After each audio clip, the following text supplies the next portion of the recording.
মহাপ্রভু নবদ্বীপ ত্যাগ করে চলে গেছেন, সন্ন্যাস গ্রহণ করবে বলে কাটোয়ায় গিয়েছেন। আর নবদ্বীপ পাশে যে সে তীব্র বিরহ বেদনা, সেই বিরহ বেদনা প্রকাশ পাচ্ছে। দেখুন পদকর্তা কি সুন্দর বলছেন। পদকর্তা বলছেন যে নদিয়া ছাড়িয়া গেল গৌরাঙ্গ সুন্দরে, ডুবিল ভকত সব শোকের সায়রে। শোকের সাগরে তারা ডুবে গেল। কাঁদছেন কারা কারা? সবার আগে যার নাম করা হচ্ছে তিনি গৌরাঙ্গ মহাপ্রভুকে কাতর কণ্ঠে ডেকে নামিয়ে এনেছিলেন। এই গৌরাঙ্গ মহাপ্রভু হচ্ছেন স্বয়ং শ্রীকৃষ্ণ। রাধা কৃষ্ণের মিলিত তনু শ্রী গৌরাঙ্গ মহাপ্রভু, কিন্তু তাকে আনলো কে? ওই সুরধুনির তীরে শান্তিপুরে গঙ্গার তীরে কাতর কণ্ঠে ডেকে ডেকে এনেছিলেন অদ্বৈত আচার্য। তিনি যখন গঙ্গার তীরে দাঁড়িয়েছেন, শ্রীবাস পণ্ডিত যখন বলছে যে চারিদিকে দেখো বিধর্মীদের অত্যাচার, আর সনাতন ধর্মের ভিতরে রয়েছে অনাচার। ভিতরে অনাচার, বাইরে অত্যাচার, দুদিক থেকে ধর্ম আক্রান্ত। ধর্মের আক্রমণটা শুধু বাইরে থেকে হয় না, ভিতর থেকেও হয়। ভিতর থেকে ধর্মকে একদম ক্ষয় করে করে একদম ধর্মটাকে শেষ করে দেয় অনাচার। কাজে ভেতর থেকে অনাচার বেড়ে গেছে আর বাইরের দিক থেকে অত্যাচার বেড়ে গেছে। অনাচারে আর অত্যাচারে দুদিক থেকে আক্রান্ত ধর্ম। এই সময় স্বয়ং ভগবান যদি নেমে না আসেন তাহলে রক্ষা করবে কে? তাই অদ্বৈতাচার্যের প্রাণ কেঁদে উঠল। তিনি সুরধুনি তীরে গিয়ে হাতে গঙ্গা জল তুলসী নিয়ে বলছেন, হে কৃষ্ণ, আপনিই বলেছেন গীতার পাতায়, যদা যদা হি ধর্মস্য গ্লানির্ভবতি ভারত অভ্যুত্থানম অধর্মস্য তদাত্মানং সৃজাম্যহম। যখনই যখনই ধর্মের গ্লানি হয়, যদা যদা হি ধর্মস্য গ্লানির্ভবতি, একদম সংস্কৃত থেকে বাংলা সরাসরি অনুবাদ বুঝে নিন। যদা যদা হি মানে যখন যখনই, ছোট ছোট করে বুঝুন। যদা যদা হি মানে যখন যখনই, ধর্মস্য গ্লানির্ভবতি ধর্মের গ্লানি হয়, ভবতি মানে হয়। ধর্মস্য গ্লানির্ভবতি ভারত, এখানে ভারত মানে ইন্ডিয়া নয়। সংস্কৃত পড়লেই সংস্কৃতের মানে জানা যায় না। এখানে ভারত শব্দের অর্থ হচ্ছে ভরত বংশ জাত, অর্থাৎ অর্জুনকে বলা হচ্ছে কথাটা। হে ভরত বংশ জাত অর্জুন, সেবার অর্জুন না বলে ভারত বলা হচ্ছে, মানে ভরত বংশে তোমার জন্ম। তাই যদা যদা হি ধর্মস্য গ্লানির্ভবতি ভারত, হে ভারত অর্থাৎ হে ভরত বংশজাত অর্জুন। এখানে ভারত মানে ইন্ডিয়া নয়, এখানে ভারত মানে ভরত বংশজাত অর্জুন। যখনই যখনই ধর্মের গ্লানি হয়, অভ্যুত্থানম অধর্মস্য, অভ্যুত্থান হয় অধর্মের, তদা তখন, আত্মানম মানে নিজেকে, সৃজাম্যহম সৃষ্টি করি আমি। সৃজামি মানে সৃষ্টি করি, অহম মানে আমি, সৃজাম্যহম মানে সৃষ্টি করি আমি। যখনই ধর্মের মধ্যে গ্লানি হয় আর অধর্মের অভ্যুত্থান হয়, তখন আমি নিজেকে সৃষ্টি করি। কেন না? পরিত্রাণায় সাধুনা, পরিত্রাণ করার জন্য। কাদেরকে? সাধুদেরকে। সাধুদেরকে পরিত্রাণ করার জন্য। ভালো করে বুঝে নিন জায়গাটা। এখানে সাধু মানেই কিন্তু আমাদের সামনে যে একটা ছবি ভেসে ওঠে, হয় জটা থাকবে নয় মাথা নেড়া থাকবে। আমরা তো সাধু মানে সেটাই বুঝি, হয় জটা, অনেক জটা, গেরুয়া পোশাক, তারপরে রুদ্রাক্ষের মালা, কিংবা মাথা নেড়া, সাদা পোশাক, মোটা মোটা তুলসী মালা। এই হচ্ছে আমাদের কাছে সাধুর ছবি। কিন্তু সাধুর অর্থ একমাত্র ওই মাথা নেড়া বা জটা নয়। সাধু শব্দের অর্থ হচ্ছে সাধনা যে করে সেই সাধু। তার মাথা নেড়াও থাকতে পারে, তার মাথায় জটাও থাকতে পারে, আবার চিরুনি দিয়ে চুলটা সুন্দর করে আঁচড়ানোও থাকতে পারে। সাধক হলেই হলো, তাকে বলে সাধু। সাধনাটা কি নিয়ে? না যে বিষয়টায় তোমার আত্মার উন্নতি হয় বা জনগণের উন্নতি হয়, এমন একটা বিষয় নিয়ে যারা চর্চা করে তাদেরকে বলে সাধক। যেটাই নিজের কল্যাণ হবে তোমার এবং জনগণের কল্যাণ হবে। এবার মনে করুন যে লোকটা সকাল থেকে বিকেল পর্যন্ত বোম বানাচ্ছে, সেও তো বোম বানানোর সাধনা করছে, কিন্তু সেটা কি সাধনা বলা হবে?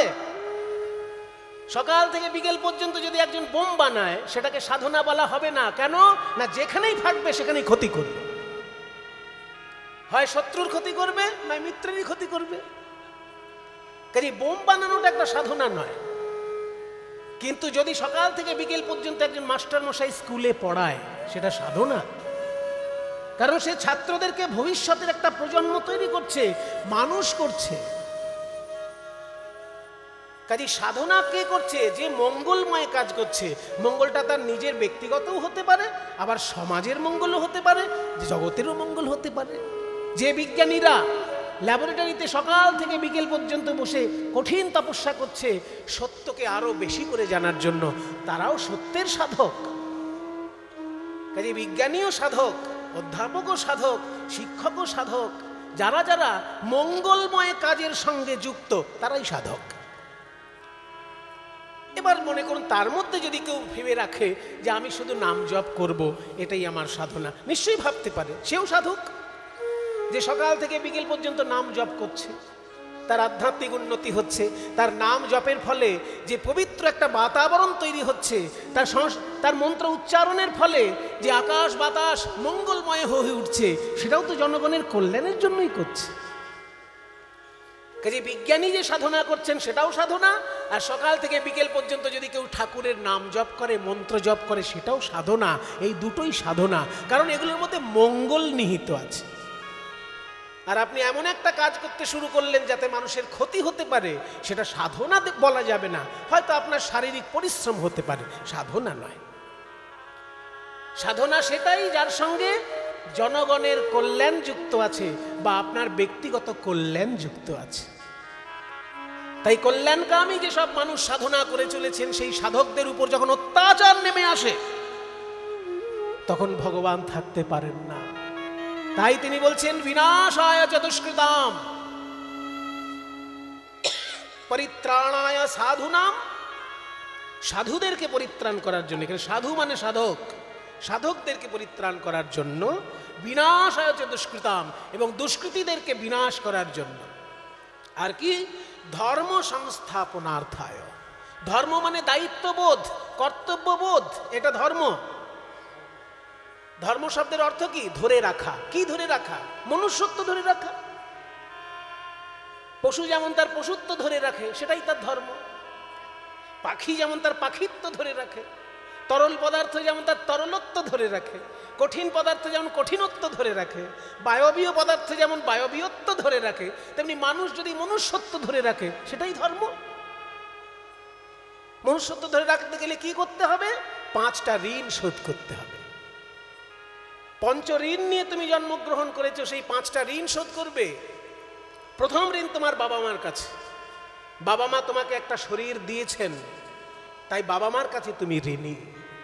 তাই বাবা মাকে শ্রদ্ধা করা, বাবা মার প্রতি কর্তব্য করা, এবং ভবিষ্যতে নিজে সংসার করে আরেকটি সন্তান জন্ম দেওয়া, এই পর্যন্ত পিতার প্রতি কর্তব্য থাকে।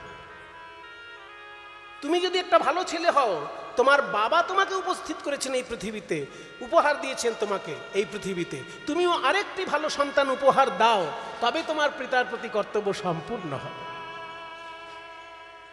কাজেই বাবা মার প্রতি কর্তব্য হচ্ছে বাবা মার সেবা করা এবং নিজে সংসার করে আবার একটি সুসন্তান পৃথিবীতে রেখে যাওয়া।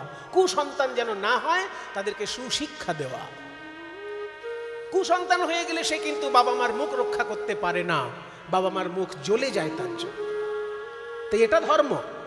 তুমি যেমন একজন বাবার ভালো ছেলে, তেমনি আরেকটি ভালো ছেলে ভবিষ্যতে তোমার থেকে আসবে। এটা প্রথম ঋণ স্বরূপ, পিতৃঋণ বলে একে। তারপর হচ্ছে দেব ঋণ, দেবতাদের ঋণ। দেবতা কারা? ওই যে বাতাস বইছে, বায়ু দেবতা। ওই যে জল, বরুণ দেবতা। এই দেবতাগণ আমাদেরকে রক্ষা করছে। একদিকে বায়ু, একদিকে বরুণ, ইন্দ্র, চন্দ্র, সূর্য, সব দেবতা। কাজে ওরা যখন আমাদেরকে রক্ষা করছে, ওরাও যাতে ক্ষতিগ্রস্ত না হয় সেটা দেখা আমাদের দায়িত্ব। আমি এমন কিছু কাজ করব না যে পুকুরের জল খারাপ হয়ে যাবে বা নদীর জল খারাপ হয়ে যাবে। আমি এমন কিছু কাজ করব না যে বায়ুমণ্ডল দূষিত হয়ে যাবে, কারণ বায়ু আমাকে বাঁচিয়ে রেখেছে, বায়ুর থেকে অক্সিজেন নিয়ে আমি বেঁচে আছি, আর আমি এমন ধোঁয়া ছেড়ে দিলাম যে বায়ু হয়ে গেল দূষিত, আমি অপরাধ করলাম। দেবতার প্রতি আমার ঋণ শোধ হলো না। যে দেবতার থেকে আমি উপকার নিচ্ছি সেই দেবতাকে উপকার আমি ফিরিয়ে দেবো, তবে আমার দেবতার প্রতি ঋণ শোধ হবে। আমি যদি জল খেয়ে সুস্থ হই, তাহলে আমিও জলটা যাতে ভালো থাকে সেই ব্যবস্থা করব। আমি যদি অক্সিজেন নিয়ে সুস্থ থাকি, অক্সিজেন যাতে আরো ভালো করে হয় সেই ব্যবস্থা করব, গাছ লাগাবো। এগুলোই তো ধর্মের অঙ্গ। দেবতার সেবা, কিছুই না পারলে দেবতার উদ্দেশ্যে মন্ত্র পাঠ করব। হাজার হাজার বছর আগে বেদে মন্ত্র বলা হয়েছে, ইন্দ্রের উদ্দেশ্যে, চন্দ্রের উদ্দেশ্যে, বায়ুর উদ্দেশ্যে, অগ্নির উদ্দেশ্যে। ঋগ্বেদের প্রথম মন্ত্রটা তো অগ্নির উদ্দেশ্যে। ওম অগ্নিমীড়ে পুরোহিতম যজ্ঞস্য দেবম মৃত্যুজম হুতারম রত্নধাতমম। যদি পারি সরাসরি দেবতার সেবা করব, যদি না পারি মন্ত্র পাঠ করে স্তব করব। এটা হচ্ছে দেব ঋণ শোধ। তাহলে পিতৃঋণ হলো, দেব ঋণ হলো। তৃতীয় ঋণ হচ্ছে ঋষি ঋণ। ঋষিগণ তোমাদের জন্য অনেক শাস্ত্র লিখে গেছেন, সেই শাস্ত্রগুলোর মধ্যে কিছুটা যদি পড়তে পারো, সব পড়তে পারবে না, কিছুটাও যদি পড়তে পারো, তাহলে ঋষি ঋণ শোধ করা হয়। যেমন রবীন্দ্রনাথ লিখে গেছেন গীতাঞ্জলি, অনেক কাব্য তিনি লিখেছেন, অনেক প্রবন্ধ লিখেছেন, অনেক ছোট গল্প লিখেছেন, অনেক উপন্যাস লিখেছেন। সব যদি পড়া সম্ভব না হয়, অন্তত গীতাঞ্জলিটা তো জীবনে একবার পড়বে। যদি না পড়ো, তাহলে রবীন্দ্রনাথের কাছে তুমি ঋণী থেকে গেলে, ঋণ শোধ করা হলো না। মহাজন যেসব লিখে যান, তাদের লেখাটা পড়লে পরে তাদের ঋণ শোধ করা হয়। এটাকে 3 নম্বর ঋণ বলে, একে বলে ঋষি ঋণ। প্রথম ঋণ বাবা মার ঋণ, দ্বিতীয় ঋণ দেবতার ঋণ, তৃতীয় ঋণ হচ্ছে ঋষি ঋণ। আর চতুর্থ ঋণ কি না? চতুর্থ ঋণ হচ্ছে মনুষ্য ঋণ। মানুষের কাছে আমি ঋণী। কোনো শিক্ষক আমাকে শিক্ষা দিয়েছেন, কেউ আমাকে সাইকেল চালানো শিখিয়েছে, কেউ আমাকে সাঁতার শিখিয়েছে, সবার কাছে আমি ঋণী।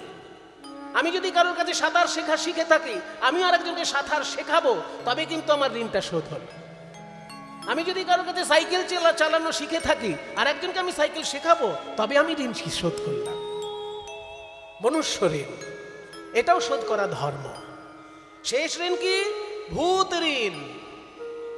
ভূত মানে এখানে ভূত প্রেত পেতনি না, ভূত মানে জীব, জীবজন্তু। জীবজন্তুর জন্য আমরা ঋণী হই। মনে করুন আমি ঘুমোচ্ছি, আমার পাড়ার কুকুরটা ঘুমোচ্ছে না, সে দেখছে যে পাড়ায় চোর ঢুকলো কিনা, তাহলে সে আমাকে ঋণী করে ফেললো। আমি জেগে থাকতে পারলাম না, কুকুর জেগে থাকলো, কুকুরের জন্য পাড়ায় চোর ঢুকতে পারলো না, তাহলে আমি কিন্তু কুকুরের কাছে ঋণী হয়ে গেলাম। তাই আমাকে কি করতে হবে? সুযোগ পেলে কুকুরটাকে একটু খাইয়ে দিতে হবে, কুকুরটাকে একটু আদর করে দিতে হবে, সে যাতে বুঝতে পারে যে না, আমি চোর তাড়িয়েছি বলে এরা আমাকে খাওয়াচ্ছে, ঋণ শোধ করা হয়ে গেল।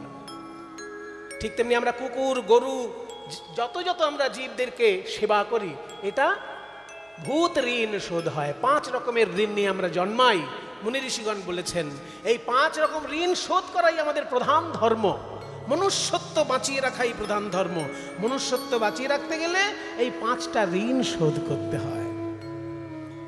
তাই ভগবান বলছেন, ধর্মের মধ্যে যখন গ্লানি ঢুকে যায় বা অধর্ম ফুলে ফেপে ওঠে, তখন আমি আসি ধর্মকে নতুন করে স্থাপনা করার জন্য। তাই অদ্বৈত আচার্য কেঁদে বলছে, গৌর হরি কবে আসবে তুমি? হে বিষ্ণু, হে কৃষ্ণ, তুমি তো গীতায় বলেছো আমি যুগে যুগে নেমে আসি, কবে নেমে আসবে? এই বলে যখন তুলসী পাতা নিয়ে গঙ্গার জলে ভাসিয়ে দিল, কি দেখলো? যে যেদিকে জল তার উল্টো দিকে তুলসী পাতা যাচ্ছে। আধ্যাত্মিক ব্যাপার, জলের স্রোতের বিপরীতে তুলসী পাতা যাচ্ছে। কোথায় গেল না? যেখানে শচী মা। দেখবেন অনেক সময় গঙ্গার ধারে, নদীর ধারে দেখবেন ঘূর্ণিপাক এমন হয়ে যায় যে জলের উল্টো দিকেও কখনো কখনো জিনিস যেতে থাকে। সেটা জলের একটা ঘূর্ণিপাক ওখানে এমনভাবে তৈরি হয়ে যায় যে যেদিকে জল তার উল্টো দিকে তুলসী পাতা যাচ্ছে। এগুলো গঙ্গার ধারে যারা না গিয়েছে, কলকাতায় গঙ্গার ধারে যাবেন, দেখে আমরা ছোটবেলায় অনেকবার দেখেছি, জল যাচ্ছে বাঁদিকে, কিন্তু সামনে কিছু একটা ভাসিয়ে দিলাম, সেটা ডান দিকে চলে যাচ্ছে। কারণ বিরাট ঘূর্ণি তৈরি হয়েছে। ওদিকে জল যাচ্ছে, ওই একই জলে তুলসী ফুল বেলপাতা এদিকে যাচ্ছে, দেখা গেছে গঙ্গা। তাই অদ্বৈত কি করলেন? তুলসী পাতা ভাসিয়ে দিলেন। যেই ভাসিয়ে দিলেন, কোথায় গেল সেটা? তুলসী যায় নীরে নীরে, অদ্বৈত যায় তীরে তীরে। তুলসী যায় নীরে নীরে, অদ্বৈত যায় তীরে তীরে। আসি উপনীত নদিয়ায়, আসি উপনীত নদিয়ায়। যেখানেতে শচী মাতা, শচী মা স্নান করছিলেন গঙ্গায় নেমে, আর ওই অদ্বৈতের ভাসানো তুলসী পাতা শচী মাকে বেষ্টন করতে করতে বেষ্টন করতে করতে নাভির কাছে এসে বিলীন হয়ে গেল। যেখানেতে শচী মাতা তুলসী আইল তথা, যেখানেতে শচী মাতা তুলসী আইল তথা। মায়ের গর্ভদেশে তুলসী মিলা, মায়ের গর্ভদেশে তুলসী মিলা। অদ্বৈত আচার্য দূর থেকে দেখলেন এক সতীসাধ্যী শিরোমণি স্নান করছেন গঙ্গায়, আর তার তুলসী পাতা ওই শচী মায়ের গর্ভের কাছে বিলীন হয়ে গেল। সঙ্গে সঙ্গে দুটি বাহু তুলে অদ্বৈত বলছে, আসছে আমার প্রাণের ঠাকুর, আসছে আমার প্রাণের ঠাকুর। শচী মায়ের কোলে আলো করে আসছে আমার প্রাণের ঠাকুর। শচী মায়ের কোল আলো করে আসছে আমার প্রাণের ঠাকুর। শচী মায়ের কোলে আলো করে ভক্তি ভাবে ভূষণ ভরাবে, শচী মায়ের কোল আলো করে ভাবে ভুবন ভরাবে। শচী মায়ের কোল আলো করে আসছে আমার সোনার ঠাকুর। গর্ভদেশে তুলসী মিলা। শচী মায়ের গর্ভের কাছে তুলসী বিলীন হয়ে গেল। অদ্বৈতের দৃঢ় বিশ্বাস তৈরি হলো, এই রমণীর কোল আলো করে আমার ভগবান নেমে আসবে। সত্যিই দেখা গেল ফাল্গুন মাসের পূর্ণিমায় গৌর সুন্দর আবির্ভূত হলেন শচী মায়ের কোল আলো করে। চোখের সামনে নিমাই বড় হলো, নবদ্বীপে অসম্ভব সম্ভব করে দিল। কাজী সাহেব হরিনাম বন্ধ করে দিয়েছিল, সেই হরিনামকে নতুন করে প্রতিষ্ঠা করলো নিমাই। জগাই মাধাই, মাধাই নিত্যানন্দের মাথা পাঠিয়ে দিয়েছিল, আর সেই জগাই মাধাইকে উদ্ধার করলো আমার গৌর সুন্দর। চোখের সামনে এইসব লীলা দেখে আনন্দে পরিপূর্ণ হয়ে গেছিল অদ্বৈতের হৃদয়। কিন্তু সেই নিমাই যখন চোখের সামনে সন্ন্যাসী হয়ে চলে গেলেন, অদ্বৈত বলছে, ঠাকুর আমি বেঁচে থাকতে তুমি কেন সন্ন্যাসী হলে? আমি তোমাকে এই যে কেঁদে কেটে ডেকে আনলাম, তাহলে আমার কি মূল্য রইল? এই পুরোটা মরে যেত, তারপর না হয় তুমি সন্ন্যাসী হতে। কাঁদেছে না দ্বৈতাচার্য শ্রীবাস গদাধর,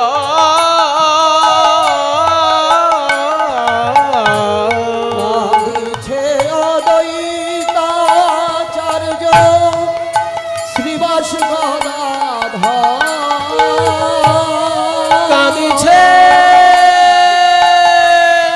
অদ্বৈতাচার্য, ওহে প্রভু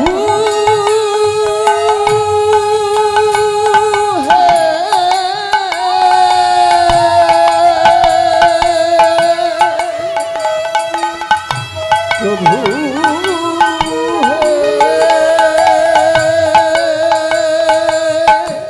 প্রভু কাঁদিছে না দ্বৈতাচার্য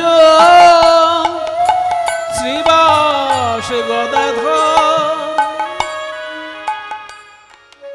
শ্রীবাস, তুমি কেন কাঁদছো? শ্রীবাস, অদ্বৈত ঠাকুর, আমি কাঁদবো না। আমি তো প্রথম তোমাকে গিয়ে হাতে পায়ে ধরেছিলাম যে ঘোর কলি নেমে এসেছে, ভগবান কবে আসবেন? আমার কথাতেই তো তুমি ডেকেছিলে গোলক অধিপতিকে, তোমার ডাকে গোলকের সিংহাসন টলে গিয়েছিল। আমি কেন কাঁদছি জানো? যে নিমাইয়ের কীর্তন চলছে বলে আমি আমার ছেলের মৃত্যু শোক পর্যন্ত ভুলে গেছিলাম। শ্রীবাসের বাড়িতে কি হয়েছিল জানেন তো? যখন শ্রীবাসের বাড়িতে মহাপ্রভু কীর্তন গাইছেন, ওদিকে অন্দরমহলে শ্রীবাসের পুত্র এমন ভাবে হঠাৎ করে কি যে তার শরীর খারাপ হলো কে জানে, মৃত্যু যন্ত্রণা শুরু হলো। মায়ের চোখের সামনে যদি ছেলের মৃত্যু ঘটে তাহলে সেই মায়ের কি অবস্থা হয় একবার চিন্তা করুন। শ্রীবাসের স্ত্রী মালিনী দেবী ওই ছেলেকে কোলে নিয়ে হা হুতাশ করে কাঁদতে যাবে, আর সেই সময় শ্রীবাস এসে একটা কাপড়ের পুটলি করে স্ত্রীর মুখের মধ্যে গুঁজে দিল, যাতে ছেলে যদি মৃত্যু হয়ে যায়, কান্নাকাটি করে যদি আমার স্ত্রী, মহাপ্রভুর কীর্তন বন্ধ হয়ে যাবে, কীর্তন যেন বন্ধ না হয়। তাই স্ত্রীর মুখের মধ্যে একটা কাপড়ের পুটলি গুঁজে দিল শ্রীবাস। কিন্তু মহাপ্রভু বুঝতে পেরেছেন কিছু একটা ঘটেছে, আজকে আমার কীর্তনে কিছুতেই ভাব আসছে না। অন্দরমহলে চলে গেলেন গৌরহরি, দেখলেন যে ছেলে কোলে নিয়ে মা কাঁদছে, মায়ের মুখের মধ্যে কাপড় গোজা যাতে আওয়াজ না হয়। তখন গৌরহরি বললেন, মা তুমি কেঁদো না, দেখো তোমার ছেলে এক্ষুনি বেঁচে উঠবে। এই বলে গৌর সুন্দর ওই যে মৃত ছেলেটির বুকের উপর হাত বোলাতে লাগলেন। আর জানি না গৌরহরির হাতে কোনো জাদু আছে কিনা, ওই মৃত ছেলে ধীরে ধীরে উঠে বসলো। মৃত ছেলে উঠে বসলো।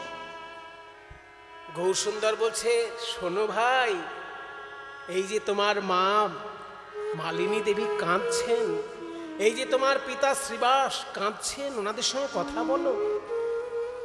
তখন সেই মৃত ছেলে উঠে বলছে, এনারা আমার এই জন্মের মা, আমার তো আগে আরো জন্ম হয়েছে, তখন তো অনেক মা বাবা আমি পেয়েছি, এনারা শুধু একাই তো আমার মা বাবা নয়। এইরকম আধ্যাত্মিক কথা শুরু করে দিল ওই ছেলে। মানুষ যখন মায়ার বন্ধনে আবদ্ধ হয়, তখনই মা বাবা ভাই বোন ইত্যাদি পরিবার বৃন্দের মধ্যে সে নিজেকে এক করে ফেলে। কিন্তু দেহত্যাগ ঘটলে সেই আত্মা তো দেহ ছেড়ে চলে যায়। তাই এনারা আমার মা বাবা ঠিক কথা, কিন্তু এনারা আমার এই জন্মের মা বাবা, এনারা ছাড়াও আরো অনেক মা বাবা আছে আমার। এই কথা শুনে শ্রীবাসের স্ত্রী বলল, বাবা তাহলে আমি তোর একা মা নই। ঠিক আছে বাবা, তুই যে দেশে গমন করেছিস সেই দেশেই যা, সুখে থাক, তোর স্মৃতি নিয়ে আমি বেঁচে থাকব। আবার সেই ছেলেটি ঢলে পড়ল, পরলোক গমন করল। এমন একটা আশ্চর্য ঘটনা ঘটেছিল শ্রীবাসের বাড়িতে। কাজেই শ্রীবাস পণ্ডিত এত বড় একজন ভক্ত যে তার কীর্তন চলতে চলতে ছেলে মারা গেছিল, তবুও তিনি কীর্তন বন্ধ করাননি মহাপ্রভু। আর সেই গৌর শ্রীবাস পণ্ডিত কাঁদবে না, আজকে নিমাই চলে গেছে নবদ্বীপ ছেড়ে। তাই কাঁদিছে অদ্বৈতাচার্য শ্রীবাস গদাধর কাঁদছেন যে আমি যে গলায় মালা পরিয়ে চেয়ে থাকতাম, আমি সেই গলা কোথায় পাবো? মালা গাঁথলেই বা সেই গলা আমি কোথায় পাবো? আরো কে কাঁদছেন? কাঁদিছে অদ্বৈতাচার্য শ্রীবাস গদাধর। বাসুদেব দত্ত কাঁদে মুরারি বক্রেশ্বর। বাসুদেব দত্ত কাঁদে মুরারি বক্রেশ্বর। আর বাসুদেব দত্ত কাঁদে মুরারি বক্রেশ্বর। আর বাসুদেব দত্ত কাঁদে মুরারি বক্রেশ্বর। বাসুদেব দত্ত কাঁদছে মহাপ্রভুর জন্য, যার কীর্তন শুনে মহাপ্রভু বড় আনন্দ পেতেন, এই বাসুদেব দত্ত। মুরারি কাঁদবে না? এই যে হনুমানজির মন্দির রয়েছে আপনাদের সামনে, এই হনুমানজি কলিযুগে মুরারি গুপ্ত। ত্রেতা যুগে যিনি হনুমান, তিনি কলিযুগে মুরারি গুপ্ত। এই মুরারি গুপ্ত মহাপ্রভুর থেকে বয়সে বড় ছিলেন এবং মহাপ্রভুর পারিবারিক চিকিৎসক ছিলেন। মানে নিমাইয়ের যদি শরীর খারাপ হতো, মুরারি গুপ্ত ওষুধ দিতেন। কিন্তু সেই মুরারি গুপ্তের একদিন চৈতন্য ঘটিয়েছিলেন গৌরাঙ্গ মহাপ্রভু। কাজেই সেই মুরারিগুপ্ত যেদিন থেকে নিমাইকে চিনতে শিখেছিল, সেদিন থেকে নিমাইয়ের সমস্ত ঘটনা ডায়েরির মতো লিখে রাখত। ওই জন্য মুরারিগুপ্তের লেখা গ্রন্থটা চৈতন্য মহাপ্রভুর জীবনী গ্রন্থের মধ্যে সব থেকে বেশি প্রামাণ্য হিসেবে গ্রহণ করা হয়। কারণ মুরারিগুপ্ত চৈতন্যদেবের পারিবারিক চিকিৎসক এবং ছোটবেলা থেকে চোখের সামনে নিমাইয়ের সমস্ত ঘটনা দেখে তিনি সংস্কৃতের ডায়েরির মতো লিখতেন। ডায়েরিকে বাংলা ভাষায় করচা বলে। ওই জন্য মুরারিগুপ্তের গ্রন্থটার নাম মুরারিগুপ্তের করচা। সেই মুরারিগুপ্ত যিনি কিনা হনুমানজিকে দেখুন ভক্তিভাবে পরিপূর্ণ, কিন্তু শরীরটা দেখে কেমন লাগছে, মনে হচ্ছে যেন প্রতিদিন জিমে যায়। শরীর চর্চা করেন এমন যে পেশিগুলো একেবারে ওই যারা জিমে যায় সেই ছেলেগুলির মতন দেখতে। কাজেই শরীর চর্চা করেন কেন না, ভক্তিতে যাতে শক্তি বজায় থাকে। শক্তি যদি ভিতরে না থাকে ভক্তি যাজন করা সম্ভব নয়। মনে করুন একাদশীতে আপনি উপোস করবেন, কিন্তু আপনার যদি ক্ষমতা না থাকে তাহলে উপোস করতে গেলে তো বারবার আপনার গ্যাস হবে, গ্যাস হয়ে এমন অসুস্থ হয়ে যাবেন একাদশীর 12টা বেজে যাবে। সেই জন্য শরীর সুস্থ না থাকলে ভক্তি করা অত সহজ নয়। মনে করুন বৃন্দাবন পরিক্রমা করবেন, যদি শারীরিক পরিশ্রম, যদি শারীরিক ক্ষমতা না থাকে বৃন্দাবন পরিক্রমা করতে পারবেন? মনে করুন পাহাড়ে 4 ধাম ঘুরবেন, কেদার বদ্রী দর্শন করবেন, গঙ্গোত্রী যমুনোত্রী দর্শন করবেন, তাহলে সেইগুলো দেখতে গেলে তো শারীরিক ক্ষমতা চাই। সেই জন্য শরীরে যদি শক্তি না থাকে ভক্তি যাজন সহজ নয়। ওই জন্য হনুমানজিকে দেখে শিখতে হয় যে শক্তি চর্চা সমানভাবে করতে হবে, ভক্তি যাজনও সঙ্গে সঙ্গে করতে হবে। তাই শক্তি এবং ভক্তির মিলিত প্রতিমূর্তি হচ্ছেন হনুমানজি। ওই জন্য হনুমানজি সম্পর্কে বলা হয়েছে তিনি হচ্ছেন পবনদূতম, তিনি হচ্ছেন পবন সুতম, তিনি পবন দেবতার পুত্র, পবনের মতন গতি তার। সেই হনুমানজি কলিযুগে মুরারিগুপ্ত, তিনিও কাঁদছেন গৌরাঙ্গ বিরহে। বাসুদেব দত্ত কাঁদে, মুরারি বক্রেশ্বর। বক্রেশ্বর কেন কাঁদছে? এই বক্রেশ্বরের সঙ্গে একবার নিমাইয়ের তর্ক হয়েছিল যে দেখো বক্রেশ্বর মানে বাজি, যেটাকে বাজি বলে না, বাজি, ওই বাজি ধরেছিল বক্রেশ্বর যে নিমাই তুমি কতক্ষণ গাইতে পারো আমি আজকে দেখব, তুমি যতক্ষণ গাইবে আমি ততক্ষণ নাচব। বক্রেশ্বর এই একটা বাজির লড়াই হয়েছে। তো নিমাই শুরু করলো গান আর বক্রেশ্বর শুরু করলো নাচ। গানও চলছে নাচও চলছে। কতক্ষণ হলো জানেন? 24 ঘন্টা। 24 ঘন্টা ধরে মহাপ্রভু গান গেয়ে চলেছেন আর বক্রেশ্বর নেচে চলেছে। প্রভুর গানও থামে না, বক্রেশ্বরের নাচও থামে না। 24 ঘন্টা যখন পার হয়ে গেল তখন বক্রেশ্বরের কাছে গৌর সুন্দর হাত জোড় করে বলছে অনেক হয়েছে, আর আমি গাইতে পাচ্ছি না, আমি গান থামালাম, এবার তুমি নাচ থামাও। কাজেই দেখা গেল ভক্ত আর ভগবানে যদি লড়াই লাগে ভগবান কখনো জিততে পারে না, ভক্তই জিতে যান।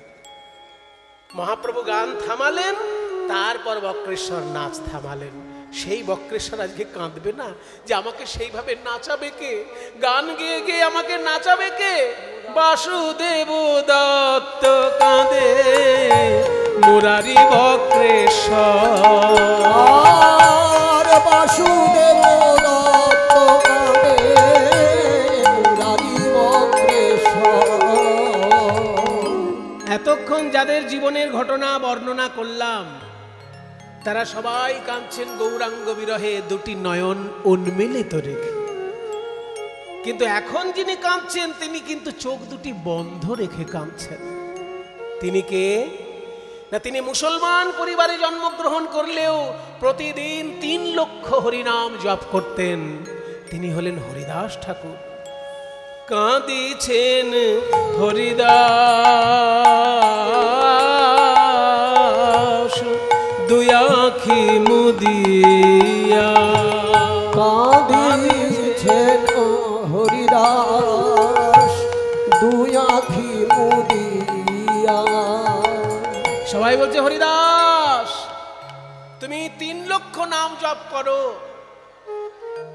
মুসলমান পরিবারে জন্মগ্রহণ করে নাম জপ করেছো বলে সেই অপরাধে মুসলমান শাসন ব্যবস্থা তোমাকে 22 বাজারে বেত্রাঘাত করেছে, তবুও তুমি ভয় পেয়ে নাম ছেড়ে দাওনি। কিন্তু আজকে তুমি চোখ বন্ধ করে কাঁদছো কেন হরিদাস? হরিদাস বলছে, আমি আর চোখ খুলবো না। আমি চোখ খুলে কি দেখবো? আমি আখি তো আর মেলবো না রে, আমি আখি তো আর মেলবো না রে। বলো আখি মেলে আর কি বাহেরবো, আখি মেলে আর কি বাহেরবো, এই গৌর শূন্য নদীয়াতে আখি মেলে আর কি বাহেরবো, গৌর শূন্য নদীয়াতে আখি মেলে আর কি বাহেরবো, গৌর শূন্য নদীয়াতে আমি আখি তো আর মেলবো না রে। কাঁদিছেন হরিদাস দুই আঁখি মুদিয়া। আরো একজন কাঁদছেন, কিন্তু তার কাঁদা উচিত নয়, একদম উচিত নয়। কিছু মনে করবেন না, একটা অন্য ধরনের কথা বলছি, মায়েরা কিছু মনে করবেন না। মনে করুন কোনো পাড়ায় একটা মাতাল আছে, আর সে যদি দেখে পাশের বাড়ির লোকটাও মাতাল হয়েছে, তাহলে এ আনন্দ পাবে না দুঃখ পাবে? কোনটা পাবে বলুন? একজন মাতাল যদি দেখে পাশের বাড়ির লোকটাও মাতাল হয়েছে, তাহলে তার আনন্দের খবর না দুঃখের খবর? কিসের? আনন্দের খবর বসায়। তার মানে দলে ভারী হলো না, দুজন মিলে একসঙ্গে মৌজ করা যাবে। তাহলে একটা মাতাল যদি দেখে আর একটা মাতাল জন্মেছে, তার খুব আনন্দ পায়। ঠিক তেমনি একজন সমাজ সেবক যদি দেখে আর একজন সমাজ সেবক হয়েছে, তারও আনন্দ হয়। কারণ এ একা একা সমাজ সেবা করে হিমশিম খাচ্ছিল, এবার সঙ্গে একজন থাকলে সমাজ সেবা করতে আরো সুবিধা হবে। ঠিক তেমনি যদি কোনো সন্ন্যাসী দেখে আর একজন সন্ন্যাসী হয়েছে, তারও আনন্দ হয়।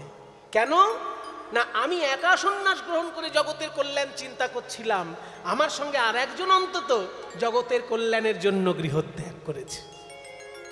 তাই নিত্যানন্দ তো সন্ন্যাসী, তিনি জগতের কল্যাণের জন্য গৃহত্যাগ করেছেন। লোকের বাড়িতে ভিক্ষে করে খাওয়ার জন্য সন্ন্যাসী হননি নিতাই, জগতের কল্যাণের জন্য তিনি সন্ন্যাসী হয়েছেন।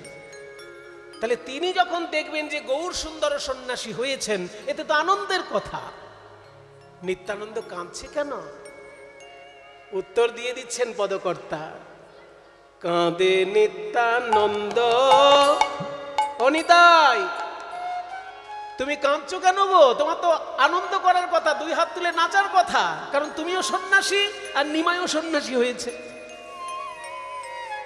নিত্যানন্দ বলছে, আমি কাঁদছি কেন জানো? আমার মনে আনন্দ হচ্ছে নিমাই সন্ন্যাসী হয়েছে বলে। আমি কেন দুঃখ করতে যাব মশাই? আমি কি নবদ্বীপের লোক? আমি তো বীরভূমের লোক। নবদ্বীপের পাড়ার একটা ছেলে যদি সন্ন্যাসী হয়, আমার তাতে কি যায় আসে? আমি তো মানুষটা বীরভূমের। নিত্যানন্দের জন্ম কোথায়? তারাপীঠের কাছে। তাহলে তারাপীঠের কাছে বীরচন্দ্রপুর এক চক্রা গ্রাম, সেটা হচ্ছে নিত্যানন্দের জন্মস্থান। আর নবদ্বীপে নিমাই হচ্ছে নবদ্বীপের। তো নবদ্বীপের ছেলে যদি সন্ন্যাসী হয়, তো নিত্যানন্দে তাতে কি যায় আসে? তার আনন্দ করার কথা। কিন্তু তবুও নিত্যানন্দের চোখে জল কেন? না, ওই গৌর সুন্দরের মা যে শচী দেবী, ওই শচী দেবীর মুখের দিকে তাকাতে পারছে না নিতাই। নিত্যানন্দ ভাবছেন, আমি আমার মাকে ছেড়ে সন্ন্যাসী হয়েছিলাম, আজকে শচী মা যে কাঁদছেন, তাহলে আমার মা নিশ্চয়ই এইভাবেই কেঁদেছিলেন পথে পথে। তাই পদকর্তা কত নিখুঁত ভাবে লিখেছেন দেখুন, যে নিত্যানন্দ কাঁদছেন বটে, তবে নিমাইয়ের জন্য নয়। কাঁদে নিত্যানন্দ শচীর মুখ নিরখিয়া, কাঁদে নিত্যানন্দ শচীর মুখ নিরখিয়া। হবে বুঝি শচী রানী পাগলিনী, আমার শচী রানী পাগলিনী। বলি হারায়ে গৌর গুণমণি হবে সচিরানী পাগলিনী।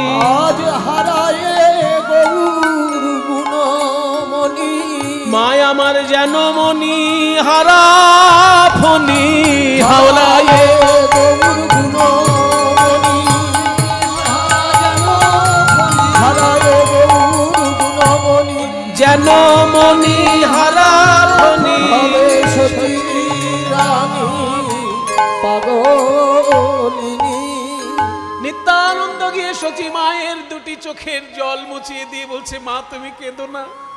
আমি যখন সন্ন্যাসী হয়েছিলাম আমার মা পদ্মাবতী বোধহয় এইভাবেই কেঁদেছিল, সেটা তো আমি দেখতে পাইনি। আজকে তোমার মধ্যে দিয়ে আমার মাকে দেখছি। নিমাই সন্ন্যাসী হয়েছে, তুমি কাঁদবে কেন? এই যে তোমার ছেলে আছে, তোমার ওই নিমাইকে ঠিক ফিরিয়ে এনে তোমার সঙ্গে দেখা করিয়ে দেবে। এত সুন্দর বর্ণনা দিচ্ছেন যিনি, এইবার সেই পদকর্তা বলছেন, আমি কেন কাঁদছি জানো? আমি মহাপ্রভুর একজন প্রিয় গায়ক। মহাপ্রভুর অনেক কীর্তন গায়ক প্রিয় ছিলেন, তার মধ্যে তিনজনের নাম বেশি করে শোনা যায়, এবং তারা হলেন তিনজনই মহাপ্রভুর পার্ষদ। তারা একই পরিবারের ছেলে, তিন ভাই, মাধব ঘোষ, গোবিন্দ ঘোষ আর বাসুদেব ঘোষ। এই ঘোষ পরিবারের তিন ভাই, তারা তিনজনই এত সুন্দর কীর্তন গাইতেন যে মহাপ্রভু শুনলেই দুটি বাহু তুলে নৃত্য করতেন।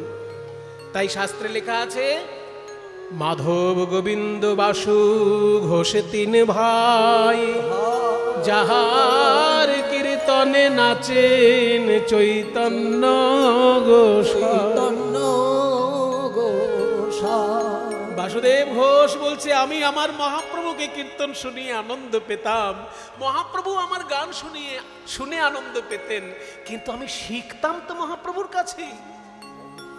এখন সেই কীর্তনের সুর আর কোথায় পাবো?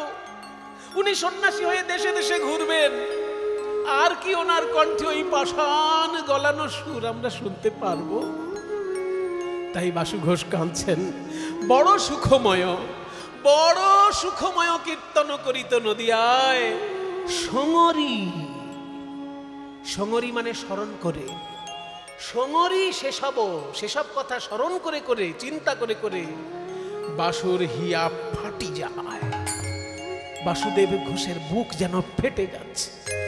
বড় সুখময় কীর্তন প্রভু আমার করিত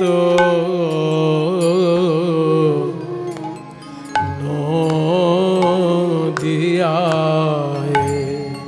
আজ সঙরি সে সব বাসুর হিয়া ফাটি যায় রে। সঙরি সে সব বাসুর। বলো বলো এখন কীর্তন কে করিবে? বলো বলো এখন কীর্তন কে করিবে? এই সোনার নদী আর ঘরে ঘরে এখন কীর্তন কে করিবে? এই সোনার নদী আর ঘরে ঘরে তেমন ভাবে পাষাণ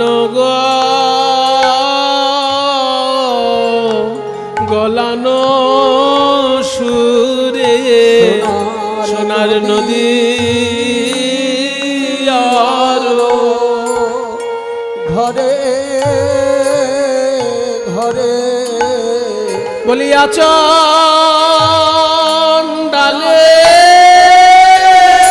কোলে ধরে নদী আরো ঘরে ঘরে বলিয়া চন্ডালে কোলে সোনার নদী ঘরে ঘরে বলিয়া চন্ডালে ধরে সোনার নদী আরো ঘরে ঘরে চন্ডালে কোলে সোনার নদী আরো ঘরে ঘরে চন্ডালে কোলে নদী আর ঘরে ঘরে এখন কীর্তন কে করি আয় বড় সুখময় কীর্তন করিত নদিয়ায় আজ সমরি সেসব বাসুর হিয়া ফাটি যায় আরে সমরি সে সব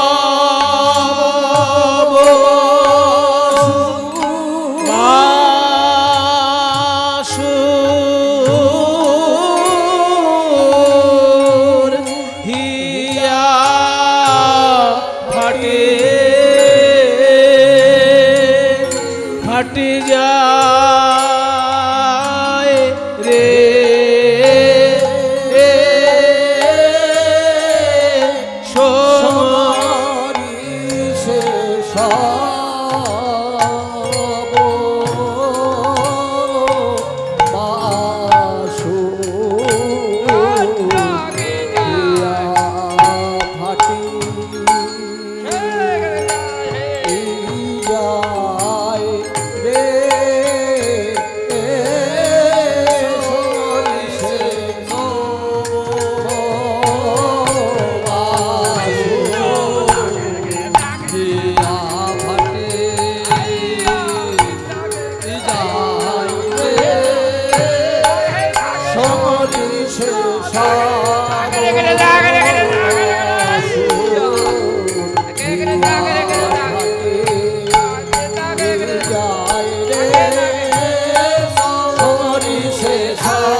ধাতা রাধে রেখে থাকে থাকে ধরে কেটে কেটে কেন ধাতা রাধে রেখে থাকে তা হাই হাই হাই তা তা ফাটি যায় রে সমরি সে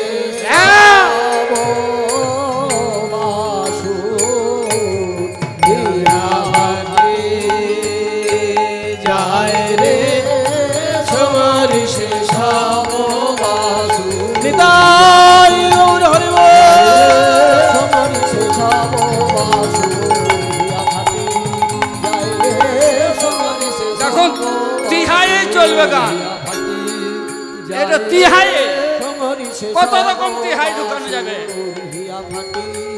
যায় রে সমরি সে সব না শুরু হলো যায় রে সে সব যায় রে একটা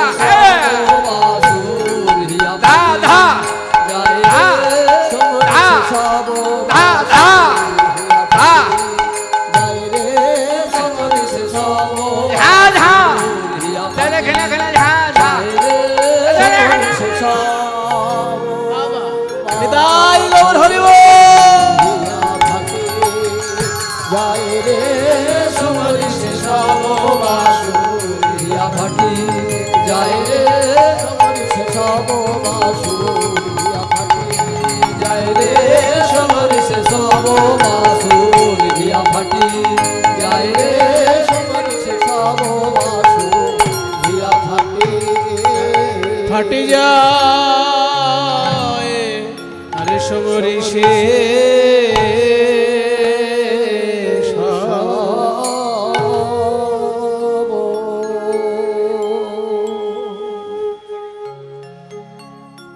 জগতের কল্যাণের জন্য মহাপ্রভু গৃহত্যাগ করলেন। ভারতবর্ষে যত যত মহাপুরুষ এসেছেন তাদের অনেকেই জগতের কল্যাণের জন্য ঘর ছেড়েছেন। সব থেকে প্রাচীন যুগে বুদ্ধদেব তিনি রাজপুত্র হয়েও সমস্ত কিছুর অনিত্যতা উপলব্ধি করে গৃহত্যাগ করেছিলেন। কিন্তু সেই বুদ্ধদেব নিয়ে যখন নানা রকম বিতর্ক তৈরি হলো, এমনকি সনাতন ধর্মেরও উপর গ্লানি নেমে এলো, সেই সময় সনাতন ধর্মের রক্ষার জন্য শঙ্করাচার্য অল্প বয়সে গৃহত্যাগ করে সকলকে বুঝালেন সনাতন ধর্মের মহিমা। চৈতন্য মহাপ্রভু দেখুন, স্বামী বিবেকানন্দ দেখুন, সবাই জগতের কল্যাণের জন্য অল্প বয়সেই গৃহত্যাগ করেছেন। তাদের ব্যক্তিগত সুখ স্বাচ্ছন্দ্য সব ত্যাগ করেছেন আমাদের সুখের কথা ভেবে। তাই আজকে মহাপ্রভু যখন নবদ্বীপ ত্যাগ করলেন, নদিয়াবাসীর বিরহের কথা আমরা শুনলাম।